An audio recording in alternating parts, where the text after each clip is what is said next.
Movie endings are so important for shaping our perception of a film. A great movie ending makes you want to go and tell everyone you know to go and watch the film. But at the same time, a movie with a bad ending, it can spoil the entire experience. So today I'm going to give you my picks for the top 10 movies ruined by a bad ending.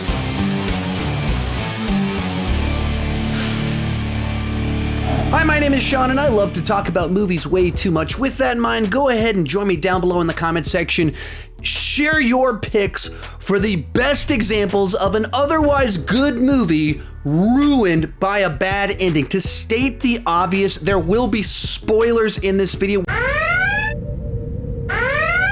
One more thing before we get started, this video is brought to you by my supporters over on Patreon. Each month they vote on a video that they want me to do on the main channel. This month they picked top 10 movies ruined by the ending. If you enjoy my content here on Sean Chandler Talks About and you want even more content, consider joining over on Patreon. For just $21, you can get every exclusive video in the year 2021 over on Patreon. If you're interested in joining or supporting the channel, look at that link down below in the description, and let's get started. Kicking things off is The Village. The movie works well enough as an M. Night Shyamalan period piece thriller. The cast here is absolutely phenomenal, and this was M. Night kind of at the peak of his popularity and power, so the production itself is immaculate.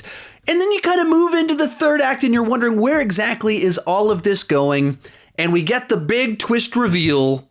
The movie was set in the present day. Why? Certainly the twist makes you reinterpret every line of dialogue, every scene, everything that's come before. You have a new understanding of what it actually meant.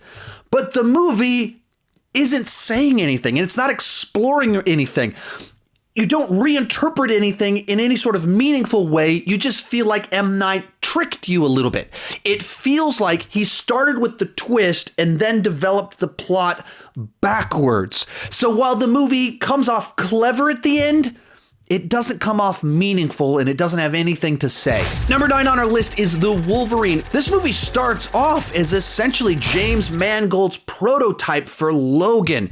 It's a bit of a modern day Western inside of the comic book movie genre. You have an introspective Wolverine, and then you move into the third act and it just loses it. First off, in the theatrical cut of the movie, they cut out a 5-minute long fight between Wolverine and a bunch of ninjas. No! Then you move into the final fight itself, and it moves from somewhat grounded modern day Western comic book movie into a full-blown live action cartoon as the Silver Samurai shows up. Oh! I killed it! And he just doesn't feel like a villain that fits inside of the movie that they'd established up to this point in time. Movies create a tone, a vibe, and establish a set of rules, and this third act violates all of that. And even beyond that, once you realize kind of the big final twist in the movie about who the main villain really is, you start to realize a lot of the events of the film don't make a lot of sense or didn't need to take place. And so while it has a really nice setup in the first 2 acts, it doesn't deliver in the third. Number 8, Hancock. This is a superhero film starring Will Smith from a little bit over 10 years ago, and I imagine if they'd stuck the landing better, this would be a movie regarded as being ahead of its time, as it's this clever spin on the genre where Will Smith plays kind of this washed up superhero that's an alcoholic, that Jason Bateman plays this PR guy that basically kind of helps him change his image and find the true hero inside of him and kind of turns everything around for him. That's the first hour and 10 minutes of it, and it's really good. With this one, I can pinpoint the exact moment where everything goes wrong. Will Smith goes to visit Charlize Theron, and surprise, she's a superhero too, and it does not work at all. Oh, that didn't work. The third act of this film feels like an unnecessary sequel filled with bad ideas that just undermine all the credibility of the first film, except it's not a sequel. It's just the third act of this film. So you get 2 solid acts, and then at number 7 is It Chapter 2. This movie starts off pretty strong with a great cast, some very powerful emotional moments, and it feels like it has this big sense of importance. And then as it keeps on moving, I started getting a bit nervous in the middle as it felt pretty cyclical, and why are we doing so many flashbacks? But I was sure it was going to pay off in the third act. And then we move into the third act, and it's revealed that everything that Mike had them doing in that very cyclical middle hour of the film actually was meaningless. And the way they end up defeating Pennywise is by roasting him. You serious? By a bunch of grown-ups making fun of him, and so he literally shrinks down because they put him down. What a story, Mark. When that's what you do as your way to defeat this evil demon clown creature that's incredibly powerful, you just make him seem like a very unimportant villain, and you made me feel like you wasted 2 hours of my life. And so it just ended on such a bad note for me. Next up is Us. Now, I know a bunch of you love this film, and therefore this is a bit of a hot take. But I thought this movie completely fell apart in the third act.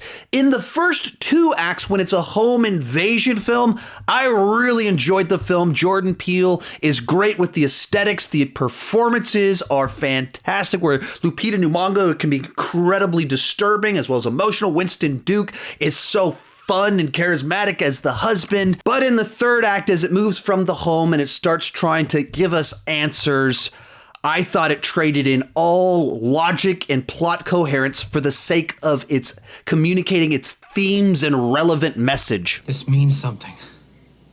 This is important. And instead of being this satisfying conclusion that revealed what was really going on, it just raised so many questions about what was going on, how is this possible, that it just pulled me fully out of the movie.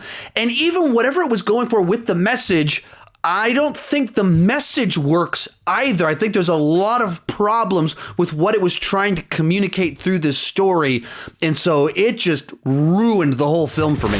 In 5th place is The Mist. So much of this movie is a solid monster movie directed by Frank Darabont, based off a novella from Stephen King. But the end of this movie is just pure audience abuse. And so as you move into the final moment where you realize that Thomas Jane character believes the merciful thing to do is to kill off his son.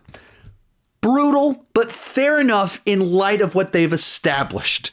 Then, as Thomas Jane points the gun at his son wakes up to see his dad is about to kill him. Why would they do this? So it goes from brutal to making you get this like sick feeling in your stomach as you realize that the son knew that his dad was going to kill him. And you think the credits are about to roll. But no, Frank Darabont has stabbed you in the back, but he wants to twist it a couple times before he's done with you. Right as you think the credits will roll, the mist clears, military men roll up, and there is hope after all. No! God, please, no! No! Thomas Jane killed his son for absolutely no reason whatsoever, and had he waited 30 seconds, his son would have been okay. This movie does so many things so right, but it's a movie I never want to rewatch because that ending is so brutal. In 4th place, Indiana Jones and the Kingdom of the Crystal Skull. Now, this movie is infamous for being an embarrassing continuation of the iconic adventure franchise. But in reality, most of the things that people point to as being laughable and what absolutely ruins this film, it's all in the last third of the film, in that final adventure sequence. When do you start having really spotty green screen? In the third act. When do you have Shia LaBeouf swinging with the monkeys? In the third act. When do you have CGI aliens showing up and the world turning into a spinning ball of CGI? in the third act. I mean, there were some issues in the rest of the film, but I think there's also a lot of solid stunt work. Harrison Ford is always fun to watch in this role, but it's the third act that just totally derails this film. What'd you do? George Lucas, of course, became obsessed with CGI, and he really wanted this movie to be an homage to 1950s alien invasion movies. But I don't think anyone else on the planet wanted that for Indiana Jones. Real quick before I give you my top 3, remember to share your picks down below in the comment section. What movies do you think were ruined by the ending? Also, I have a companion video along with this one on my Patreon page with 4 more movies that were ruined by the ending. If you enjoyed this video and want a little bit more, or if you want to support my channel and go that extra mile, consider joining over on Patreon. For just $21, you can get all of my exclusives in the year 2021. If you're interested, link is down below in the description. Let's get back to it. In third place, Fantastic Four or Fan-4-Stick. This movie is infamous for being a dumpster fire. But the first hour of this film is fine. Maybe a little bit slow, maybe a little bit too serious for a Fantastic Four movie, but it's coherent, there's great performances, there's some interesting ideas established, and then they get their powers and wow. That's awful.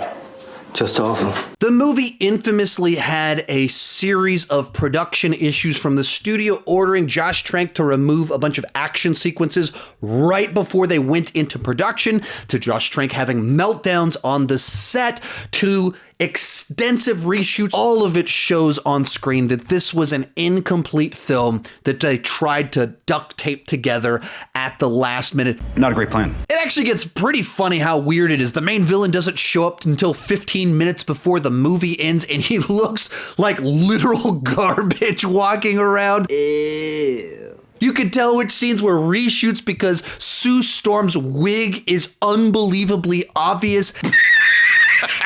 So this is one that I think would have been decent if Josh Trank had been able to finish the movie he was making, but instead we got whatever this was. Our runner-up is The Matrix. For the first hour and a half of this movie, I was all on board. The Wachowskis attempted a bunch of different new effects, and some of them haven't aged the best, but at the time, it was still cool to see stuff we'd never seen before, and they were trying these big, epic action sequences. And then the architect shows up. I am the architect. And then he proceeds to deconstruct everything that was awesome about the original film. Stupid! You're so stupid! I don't think I've ever seen a situation where the creators so blatantly sabotaged themselves for the sake of trying to have a shocking twist reveal ending, and instead they killed their entire franchise. So while they kicked off this set of films with one of the best sci-fi action films of all time with a fantastic mythology, the third act of this movie ruined the whole thing. I love you, man. You blew it. But in first place is Glass. Now, I absolutely love the movie Unbreakable. It is my personal favorite M. Night Shyamalan film. And so I was so eagerly anticipating this film. And when I first watched the movie Glass, it delivered on a bunch of the things that I wanted to see. And as we move into the third act and it starts focusing really in on Glass and his master plan, you're anticipating this big, gigantic showdown. That's what all of this is building towards. And then they start to have a little bit of a fight in a parking lot, and you're like, okay, what's going on here? Okay, it's kind of fun to see them fight. So David Dunn ends up like throwing the monster into a big vat of water, and the vat breaks, and he's kind of laying on the ground, weakened from being in water. And some rando walks up and pushes his face down into a puddle of water. And that is how David Dunn dies. Another rando takes out Glass. And all these characters that we care about, that we've been invested in for nearly 20 years, waiting to see what's going to happen with them, taken out by randos introduced in the third act of this film to give us our M. Night Shyamalan plot twist. Oh, well, that was disgusting. Worst ending ever. I think I'm gonna be sick. And our little bit of satisfaction that we're supposed to get at the end is that the side characters from the 3 movies post a viral video. You've made a huge mistake. That's it. And you just go, what? M. Night, what were you thinking? It subverts expectations, but it does not deliver something better than what we were expecting. And so even though there's a lot of really good things in this movie, it sours you on the entire trilogy of films. Therefore, it comes in at number 1. If you're interested in that companion video with 4 more movies ruined by the ending, you can check out that link down below in the description. For just $21, you can get all the exclusives in 2021. Thank you so much for watching, and keep talking movies too much.